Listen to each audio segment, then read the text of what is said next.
wabarakatuh. Salam dan bahagia. Berdirinya kami di sini ingin memberikan hasil hikayat kami yang berjudul Kesabaran atau Hati. Sebelum kami memberikan hasil hikayat kami, sebelumnya izin memperkenalkan diri. Nama saya Muhammad Nazril Prayoga.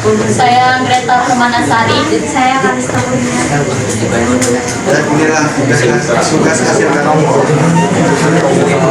Pada suatu masa ada seorang raja yang bertahta di Benares. Raja tersebut berasal dari Kasih dan memiliki nama Kalahu. Kala itu dilahirkannya seorang Brahmana muda bernama Nakundaka yang dalam keluarganya memiliki kekayaan 80 laj harta mustika. Setelah dewasa dan setelah mempelajari keahlian di taksila, Bodhisatta mencoba untuk mendirikan usahanya sendiri. Bodhisatta memberikan kekayaannya kepada siapapun yang pantas untuk menerimanya. Lalu Bodhisatta pergi ke Himalaya dan tiba di Benares. Lalu Bodhisatta tinggal di taman hiburan kerajaan.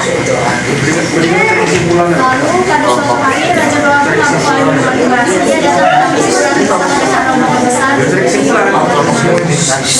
melebarkan tubuhnya di atas pangkuan perempuan kesayangannya. Lalu di sisi lain Bodhisatta yang berbahagia duduk di atas akar pohon salah yang berbunga. Di taman hiburan berjalan-jalan perempuan-perempuan itu melihatnya dan tidak memperkirinya. Saat sudah datang dan memberi hormat, mereka duduk mengelilingi Bodhisatta. Lalu Bodhisatta membagikan dharma kepada mereka. Perempuan kesayangan itu menggerakkan pahamnya dan membangunkan raja. Setelah raja telah bangun dan tidak melihat para perempuan penghiburnya karena sedang melihat seorang petapa, raja yang mengambil pedang dan mengaku sambil berpikir, aku akan beri pelajaran kepada petapa berambut hijau yang tidak tahu malu. Saat raja yang murka, ada perempuan yang paling sayangnya datang menghampirinya. Di antara perempuan-perempuan itu ada seorang yang datang mengambil pedang dan menenangkannya. Lalu dia datang dan berdiri di depan Bodhisatta dan bertanya, apa yang hendak kau buktikan, wahai petapa? Aku sedang menjalankan kesabaran, Tuan. Apa itu kesabaran? Kesabaran adalah tiada kemarahan ketika dikutuk, dihina, atau dipukul. Sang raja berkata, aku akan melihat kebenaran kesabaranmu. Lalu raja memanggil tukang jaganya. Dia membawa kapak dan cambuk berdiri. Lemparkan dia ke tanah.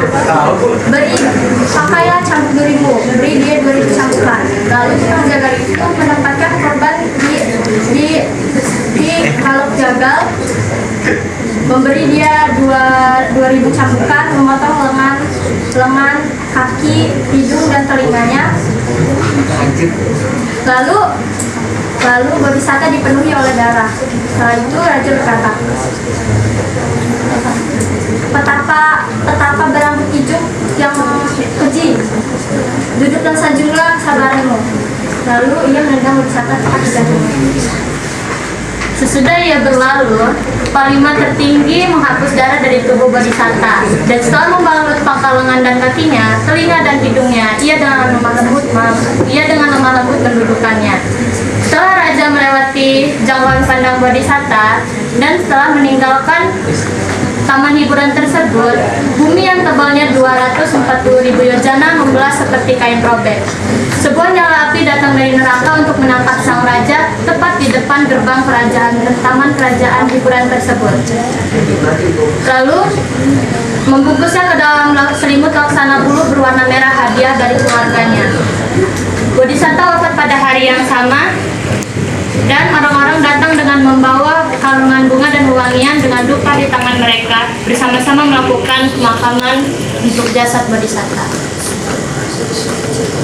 Nilai-nilai. 1. Nilai pendidikan. Nilai pendidikan diambil dari sikap Bodhisatta yang tetap berpegang teguh pada tekadnya. Kutipan teks, kesabaranlah yang kujalankan Tuhan, tapi jangan mengira kesabaran terletak di telinga dan di hidungku. Kesabaran berakar kuat di dalam hatiku. 2. Nilai religius. Nilai religius diambil saat Bodhisatta wafat. Kutipan teksnya, orang-orang raja dan rakyat berdatangan dengan dupa di tangan. Mereka melakukan upacara pemakaman untuk jasad Bodhisatta. Majas-majas. 1. Majas simile. Kutipan teks. Darah mengalir dari pangkal lengan dan kaki seperti sari pernik dari wadah yang retak. Penjelasan. Perbandingan antara darah dari pangkal lengan dan kaki dengan seperti sari pernik dari wadah yang retak. 2. Majas hiperbola. Kutipan teks. Ketika Raja Kalabu dalam perjalanan meninggalkan taman hiburan itu dan telah melewati jangkauan pandang Bodhisatta, yang bumi perkasa ini yang tebalnya 240.000 yojana membelah seperti kain robek, nyala sebuah api datang dari avisi atau neraka. Penjelasan. Dalam cerita tersebut, penjelasan terlalu melebih-lebihkan, seperti pada kutipan teks membelah seperti kain robek. 3. Majas antonomasia. Kutipan teks. Raja yang murka mengambil pedangnya dan menghambur sambil berpikir, aku akan memberi pelajaran terhadap petapa perambut hijau yang tak tahu malu itu. Penjelasan. Perumpamaan yang tidak menyebut sesuatu sehingga tidak menggunakan nama yang sebenarnya terdapat pada raja yang menyebut Bodhisatta dengan sebutan petapa perambut hijau dan bukan menyebutkan nama Bodhisatta. Sekian, terima kasih dari presentasi kami. Wassalamualaikum warahmatullahi wabarakatuh.